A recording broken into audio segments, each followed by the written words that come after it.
Good morning all of you. आप सबका इस चैनल और इस क्लास में बहुत बहुत स्वागत है।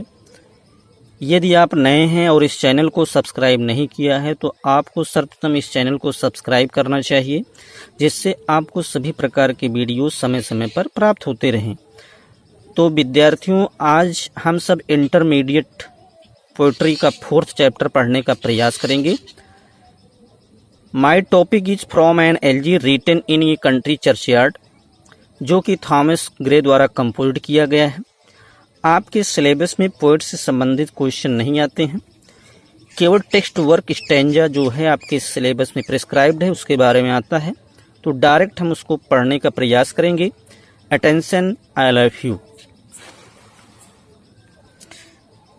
ध्यान दीजिए, थोड़ा हम इसके समरी के बारे में जानने का प्रयास करेंगे। कवि उन ग्रामीणों की मृत्यु पर शोक प्रकट करता है जिनकी महत्वाकांक्षाएं नहीं थीं, जबकि आप सब जानते हैं मृत्यु हमारे जीवन का अंत है। एक दिन हम में से प्रत्येक व्यक्ति की मृत्यु हो जाएगी। कब्र हमारे जीवन यात्रा की अंतिम मंजिल है, अतः यश, धन और शक्ति के पीछे दौड़ना निरर्थक है। इस प्रकार यह कविता इस सार्वभौमिक तत्व को बताती है कि मृत्यु प्रत्येक प्रकार के भेद को मिटा देता है।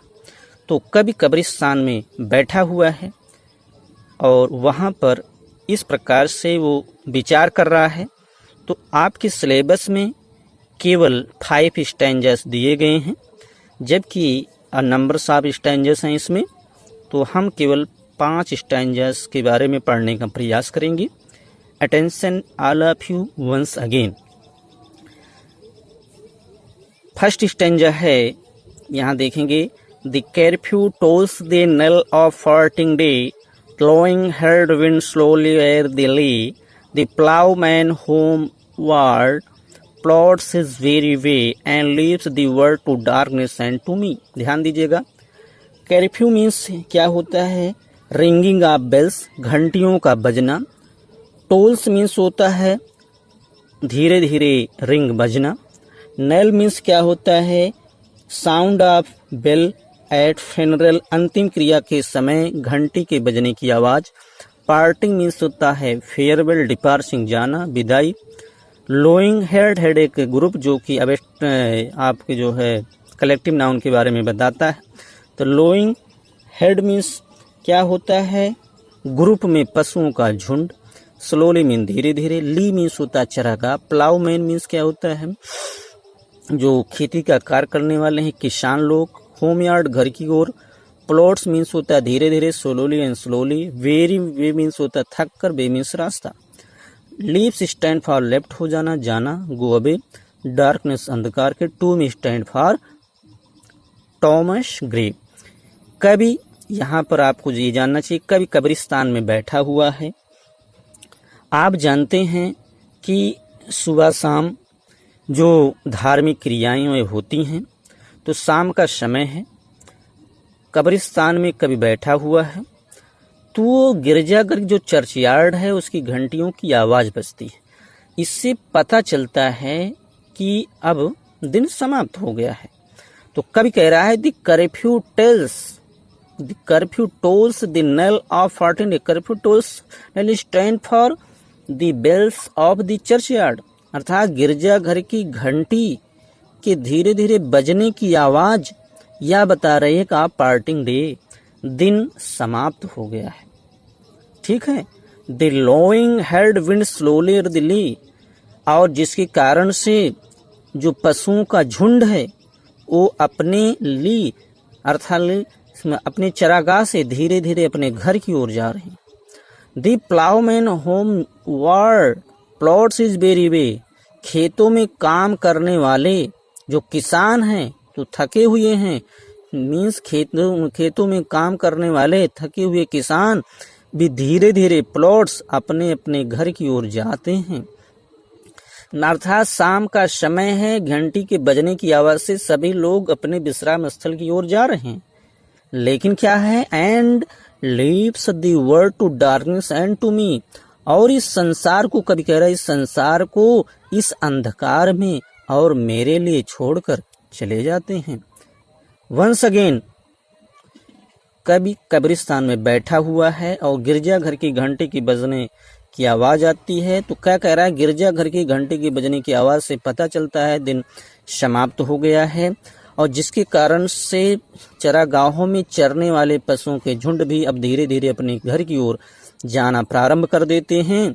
और काफी अधिक कठिन कार्य करने के कारण थके हुए जो प्लाउमैन हैं, जो किसान हैं, वो भी धीरे धीरे अपने घर की ओर जाते हैं और इस संसार को इस अंधकार में और मेरे लिए छोड़कर चले जाते हैं।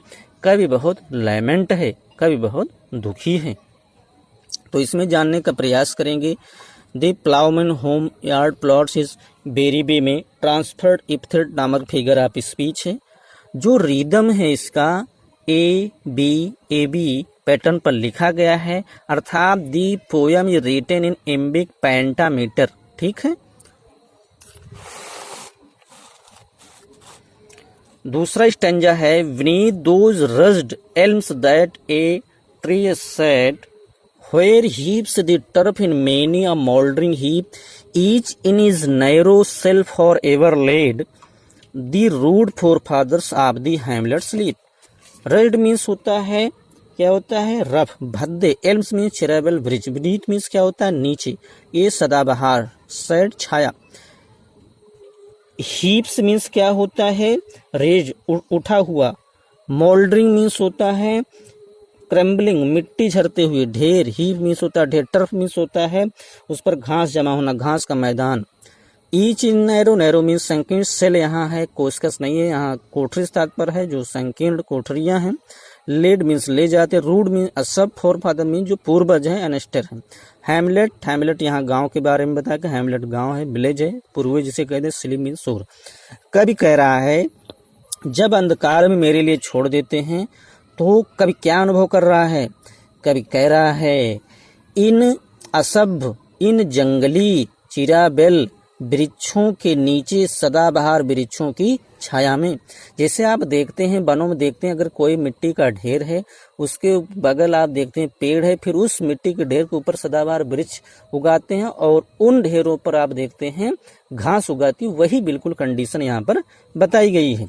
तो कवि कह रहा है कि इन जंगली चरेबल वृक्षों के नीचे, सदाबहार वृक्षों की छाया में, जहां पर बहुत से मिट्टी के ढेरों के ऊपर घास उगाए हैं, और जब घास उगाए हैं तो ये जो ढेर है जहां पर लोग दफनाए, ढेर कैसे लग रहे हैं, each in his narrow cell forever laid, इन संकीर्ण कोठरियों में ये सदैव के लिए सो रहे हैं। The rude forefather of their hamlet sleep, ये जो हैमलेट अर्थात ये जो गरीब व्यक्ति हैं, गांव के लोग हैं, ये सब पूर्वज एवर लेड सदैव के लिए सो गए हैं। कभी कह रहा है कि इन चिराबेल वृक्षों के नीचे सदाबहार वृक्षों की छाया में, जहां पर मिट्टी के ढेरों के ऊपर घास उग आई है, इन पर एक नैरो सेल, एक संकीर्ण कोठरियां बन गई है, जिसमें तो वो कैसा पता कि वह अपने उस जो गरीब हैं, जो गांव के गरीब लोग हैं, इस लेड में क्या कर रहे हैं, असभ्य पूर्वज सदैव के लिए सो रहे हैं। ठीक है। यहाँ भी वही रिदम है, ए बी रिदम है और एम्बिक पेंटामीटर में लिखा गया है। थर्ड स्टेंजा है, The brazy call of incense breathing more, the swallow twittering from the strawberry shed, the cock's shrill clarion or the echoing horn no more shall rouse them from the lowly bed. Breezy means क्या होता है, सुबह की ठंडी हवा। Call means पुकारना। Incense means perfume, सुगंध। Breathing means सांस लेना। Morn stand for morning. ठीक है। शॉलो स्टैंड फॉर गौरैया पक्षी, अबाबिल पक्षी। टूटर मीन्स चाचा। एस्ट्रो तिनका। बिल्ट मीन्स मेघ बनाना। शेड मीन्स छाया में। श्रिल मीन्स शरीर के लिए आवाज। इकोइंग शिकारी की आवाज। नो मोर अधिक नहीं। राउज अर्थात उठना, जगाना, जिसे आप कह सकते हैं। ठीक है, जगाना। ओ वह फ्रॉम दियर लोली बेड, उनके प्यारे बिस्तर से। कभी कह रहा है कि रात शाम हुआ, रात हुई, रात में सभी सो रहे हैं, ऐसा वहां पर प्रतीत हो रहा है। अब क्या हो रहा है, दिब्रेजी अर्थात सुबह हो गई है। तो ये इस पूरे जो 24 घंटे का समय, उसके पूरे मोमेंटम को कभी बताने का प्रयास कर रहा है। The breezy call of incense breathing morn अर्थात कहने का ऐसा है प्रातः काल की सुगंधित हवा में, मॉर्निंग प्रातः काल की, सुबह की, इंसेंस सुगंधित हवा में, अर्थात सुगंधित ठंडी ठंडी हवा में ब्रीथिंग सांस लेते हुए, दी स्ट्रॉ विल्ड सेड तिनके से, छोटे छोटे तिनकों से बने हुए छाया में, सोलो टूटरिंग अबाबिल था गौरैया पक्षी की चहचहाने की आवाज, दी कॉक ए श्रिल क्लैरियन मुर्गे की जो बांगने की आवाज है, अथवा दी कोई खार अथवा शिकारी के हॉर्न की आवाज, ये सब जितने हैं momentum, no more shall out them from their lowly bed, वो जो अपने प्यारे बिस्तर में सो रहे हैं, इनको नो मोर सेल आउट, ये सब कभी जगा नहीं सकेंगे, ये सदैव के लिए सो गए हैं। कहने का ऐसे ये है, कवि बहुत दुखी है, कह रहा है कि किसी भी इंडिकेशन के द्वारा, इंडिकेट के द्वारा कोई भी व्यक्ति राउज हो सकता है क्योंकि वो जीवित है, लेकिन यहाँ पर सभी लोग क्या ग्रेव यार्ड में क्या है, सो रहे हैं, नॉन लिविंग बीइंग है, इनको ना तो जो है कोई भी जो चिड़िया है उनकी चहचहाने की आवाज जगा सकती है, न मुर्गे की तेज आवाज जगा सकता है, न कि शिकारी जब शिकार करने जाते हैं वनों में तो उनके हुंकार से कितने पक्षी के हॉर्न से जब वो शूट करते हैं उसकी आवाज से कितने लोग भागते हैं, ना वो भी जगा सकते हैं, अर्थात कोई भी इन्हें नहीं जगा सकता है। तो कहने का ऐसे है, कभी कह रहा है कि सुबह का समय है तो ठंडी ठंडी हवा होगी, ऑलरेडी आप सब जानते हैं कितना भी मौसम हमारा थोड़ा खराब हो तो सुबह की उस ठंडी ठंडी सुगंधित हवा में सांस लेते हुए तिनकों से बने हुए घोंसलों में उस अबाबिल अर्थात गौरैया पक्षी की जो चहचहाने बोलने की आवाज है, दी कॉक श्रिल क्लैरियन और जो मुर्गे की तेज आवाज है, अथवा जो शिकारी की आवाज है, शिकारी के जो शूट करने की आवाज है, वो सब इन प्यारे अपने बिस्तर में सोए हुए, ग्रेवयार्ड में सोए हुए इन साधारण व्यक्तियों को कभी भी उनके कब्रों से no more shall rouse, never more shall rouse, उन्हें कभी नहीं जगा सकते हैं, उन्हें कभी नहीं जगा सकते हैं। तो ध्यान दीजिएगा विद्यार्थियों, यहाँ भी ये ए बी पैटर्न पर लिखा गया है, ठीक है। थर्ड स्टैंजा हम देखने का प्रयास करेंगे। Let not ambition mock their useful toil, their homely joys and destiny obscure, nor grandeur here with a disdainful smile, the short and simple annals of the poor. Annals means अभिलेख। Total आपने क्या किया, short and simple संक्षिप्त और साधारण। Grandeur means वैभवपूर्ण, hear means listen सुनना, disdainful means घृणापूर्वक मुस्कुराना, होमली जॉयस घरेलू आनंद, डेस्टिनी अबसिकोर अस्पष्ट भाग, टॉयल मीन्स हार्ड वर्क कठिन कार्य, एम्बिशन मीन्स महत्वाकांक्षा। यहाँ पर कवि बता रहा है जब शाम हुआ, रात हुआ और सुबह हुआ, तीनों स्टैंजा में तीन प्रकार के मोमेंटम को बताने का प्रयास किया गया। तो कवि ये कह रहा है कि हमारे समाज में कुछ लोग अपने आप को बहुत बड़े आदमी समझते हैं, ऐसे व्यक्तियों को भी इस पर घमंड नहीं करना चाहिए, क्योंकि ये मोमेंटम आपके साथ भी होगा। वहाँ जो मृत है वो गरीब और अमीर की जो खाइयाँ, जो गैप है, जो डिफरेंस है, वो बिल्कुल कम कर देता है, क्योंकि death conquers all of us, मृत्यु सबको जीत लेता है। तो कभी कह रहा है दियर is full toy, their is full toy से तात्पर्य यहाँ गरीब व्यक्तियों से है, गरीब व्यक्तियों के उपयोगी कठिन परिश्रम पर, दियर होमली जैसे उनके घरेलू आनंद, एंड डेस्टिनी अबसिकोर और उनके अस्पष्ट भाग पर ना तो महत्वाम्बिशन महत्वाकांक्षी व्यक्तियों को मौक हंसना चाहिए, मजाक करना चाहिए, और ना ही आप दी पुअर उन बेचारे गरीब व्यक्तियों के शॉर्ट संक्षिप्त और साधारण अभिलेखों अर्थात अपने जीवन भर कुछ नहीं कर पाए हैं उस पर डिसडेन स्माइल को सुन करके मीन्स आलोचनात्मक घृणापूर्वक वैभवपूर्ण व्यक्तियों को मुस्कुराना भी नहीं चाहिए।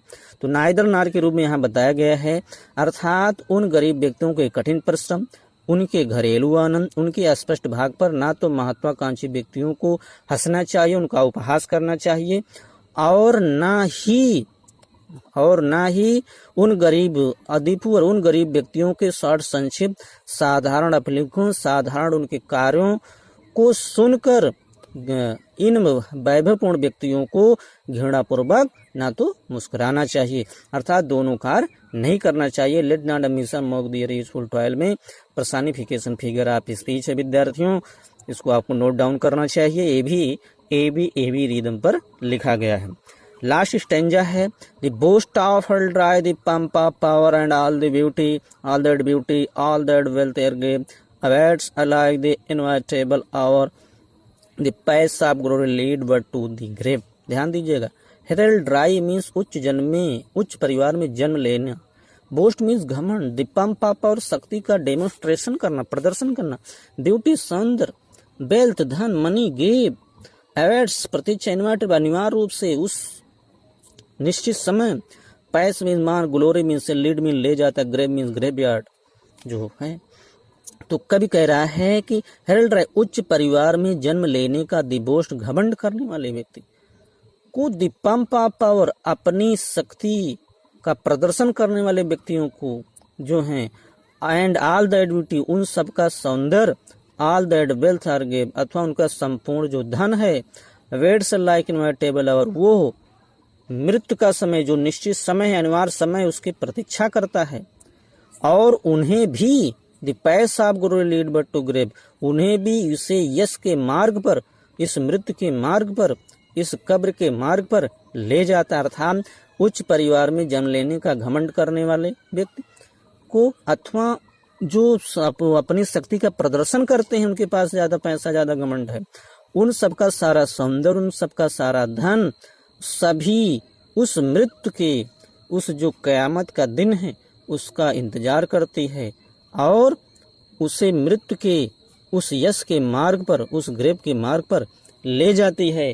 तो कवि का आशय ये है कि the poet express his sympathy for the poor villages. He points out that death is certain, it is the end of life, it comes to all sooner or later, none can escape it. अर्थात मृत्यु से कोई भी बच नहीं सकता है। The poet said that we should not be proud of our high position in the society, we should not boast of our doings, we should not care for money, power and fame, all are useless. What we have or what we try to achieve is subject to death and decay. The rich and the poor, the high and the low, all will perish one day. Death is the end of life. Death conquers all of us and everything. In this world, nothing is permanent. Grave is the end of our journey of life. So the course of their lives was without any significance. This is why he asked the great and rich people not to laugh scornfully at the simple way of the poor. तो विद्यार्थियों, death conquers all of us. No one can save from death. The difference between the high and low all will be fulfilled by the help of death. So we should not proud of any of momentum. तो कब यहाँ पर इसको बताने का प्रयास किया है। ये पोयम एम्बिक पेंटामीटर में लिखा गया है। ये एक क्लासिकल इम्प्रेसिजन है, रोमांटिक इन स्पिरिट में लिखा गया है। यहाँ पर personification, transfer, epithet, figure of speech का प्रयोग किया गया है और यह एक जो है लिरिकल पोयम है, लैब में एलजी है, जो अगर हम लिटरेरी टर्म के रूप में बात करेंगे तो एक एलजी पोयम है। तो मैं आशा करता हूँ विद्यार्थियों ये कविता आपको पूरी तरीके से समझ में आ गया होगा। Thank all of you.